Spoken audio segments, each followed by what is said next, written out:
Voilà, comment dire? C'est le, c'est la première partie sur le livre d'or de l'équipe par Gérard Eichneis de l'équipe Football 2025, numéro un des annuels de sport, voilà. Et là, Solar et tout.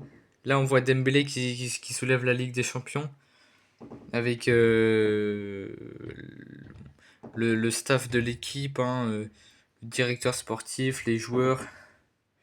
Là, on voit Barcola et là, on voit Dembélé, le Ballon d'Or 2025, le meilleur joueur du monde hein, sur l'année 2025. Meilleur que Yamal hein, d'ailleurs, mais même si Yamal est un très bon joueur, voilà. Bon, l'intro est un peu trop longue là. On va commencer. Voilà, voilà, voilà. Dembélé, Ballon d'Or. Et Ousmane, Ballon d'Or. Voilà. Bienvenue au paradis. Bah voilà, je vous laisse lire. Hein. Du Bayern Munich ou du Real Madrid. Bon, c'est un peu trop long à lire. Voilà, je vous laisse lire. Mais en tout cas, cette image-là, elle est belle avec Dembélé. La classe, la décontraction et la bonne humeur à la scène comme à la ville.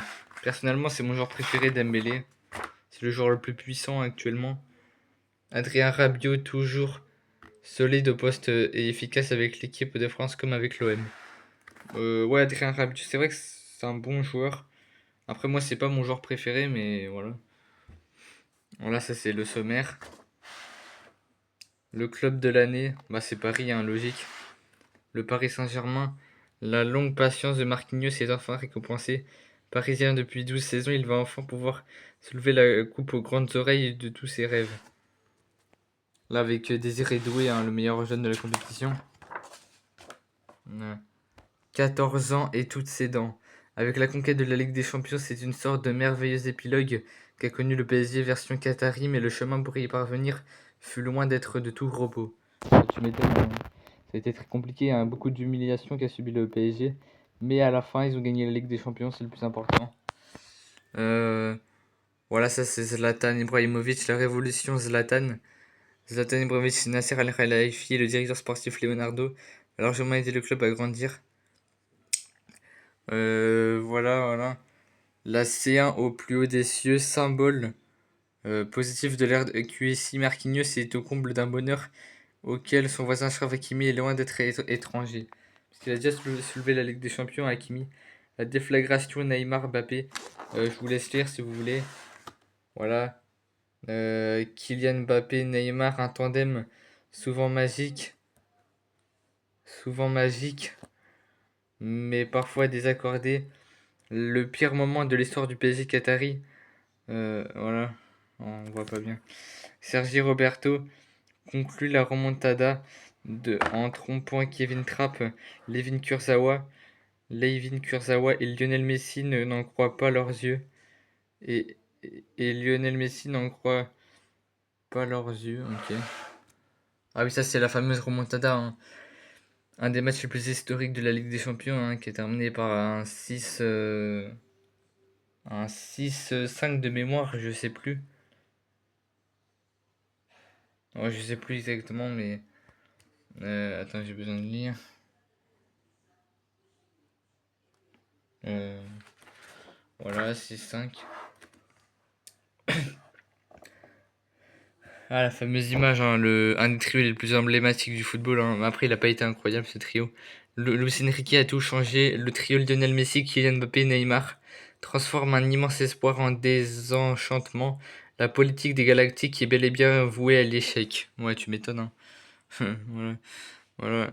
Luis Enrique est l'entraîneur idéal pour un PSG qui a décidé de se reconstruire entièrement autour d'un esprit collectif et d'un projet de jeu. Voilà. Voilà. Voilà. Ça, c'est Marquinhos et Emery João Neves. Et le portugais est Vitinha et Désiré Doué, bien sûr. Voilà. Ça, c'est le PSG qui soulève la Ligue des Champions. Avec Nasser Al-Khelaifi, hein, le meilleur président de l'histoire du football. Je pense que c'est un meilleur président que Florentino Pérez, personnellement. personnellement, et que Juan Laporta. Même si Juan Laporta, j'aime beaucoup, hein, mais après avoir beaucoup tâtonné et dépensé, le président Nasser Al-Khelaifi a trouvé le martingale. Je sais pas ce que ça veut dire, martingale. Paris trône enfin sur le football européen. L'expérimenté Marquinhos et les jeunes Warren Zaïre-Emery, João Neves et Désiré Doué. Notre vision d'un club pour les plus beaux des triomphes.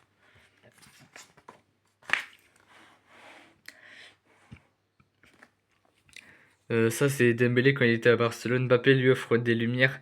Ousmane Dembélé, ici avec le président Joseph Maria Bartomeu, n'avait que 20 ans et manquait de maturité lorsqu'il a signé au Barça. Ouais, tu m'étonnes. Luis Enrique, je veux que mes joueurs soient dans les meilleures dispositions, donc je l'ai mis à l'écart. Il parle de Dembélé là. Ah, Ousmane Dembélé. Et Ousmane Ballon d'Or. J'aime trop cette musique parce que vraiment c'est une musique incroyable. La métamorphose. Encore moqué en début de saison pour son inefficacité, l'attaquant vedette du PSG était devenu quelques mois plus tard un potentiel ballon d'or, histoire d'un joueur définitivement hors norme. Pour moi, c'est une des plus grandes légendes françaises du football. Ousmane Dembélé qui brandit la coupe aux grandes oreilles. C'est un rêve qui devient enfin réalité. Voilà, première ligne pour la déroche, il n'était alors qu'un prétendant au ballon d'or, une situation tout de même un peu incroyable pour un joueur n'ayant jamais fait partie de la moindre liste annuelle dénommée. Voilà. C'est Ousmane Ballon d'or. Ousmane Dembélé, j'ai toujours dit que même quand il ne marquait pas, qu'Ousmane était l'un des meilleurs joueurs du monde, Kylian Mbappé, en conflit avec Luis Enrique. Voilà, je vous laisse lire si vous voulez, voilà. Voilà, je vous laisse lire. Ça, c'est quand il a mis le pressing sur Sommer. En finale de la Ligue des Champions, le pressing incessant d'Ousmane Dembélé a été pour le gardien milanais Yann Sommer, adoubé par Vitinha. Pourtant, malgré cette insolente réussite, l'image forte qui reste de sa finale à Munich à 2 passes décisives et une géniale avant-passe reste celle d'un infatigable fauve fondant sur les proies adverses pour les empêcher de relancer dans une éblouissante démonstration de pressing à haute intensité. Pour moi, un attaquant ne doit pas tricher, il doit faire tout le temps les efforts pour aider l'équipe. C'est grâce à ça que Paris est devenu champion d'Europe. Ousmane Power, Dembélé, ce n'est pas que des buts marqués. Et a dit un jour, le c'est beaucoup plus compliqué d'être leader d'une équipe. Ça va au-delà que ce que Vitinha.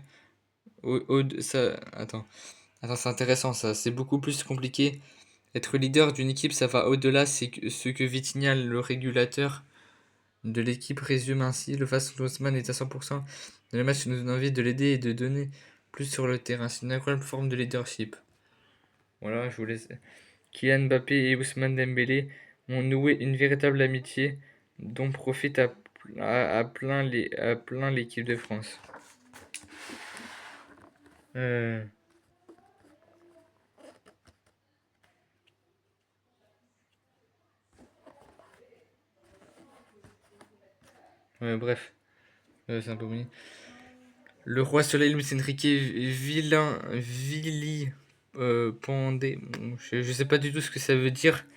Vili, je sais pas quoi, à l'autre. Je comprends pas ce que ça veut dire, Vili Pandé. Je sais pas ce que ça veut dire. À l'automne, adulé au printemps. Ainsi avance l'entraîneur du PSG qui préfère être damné, je sais pas ce que ça veut dire. Ouais, damné, je sais pas. Plutôt que de transiger avec ses idées. Bon, je comprends pas ce que. J'ai pas compris ce que ça voulait dire, mais bon.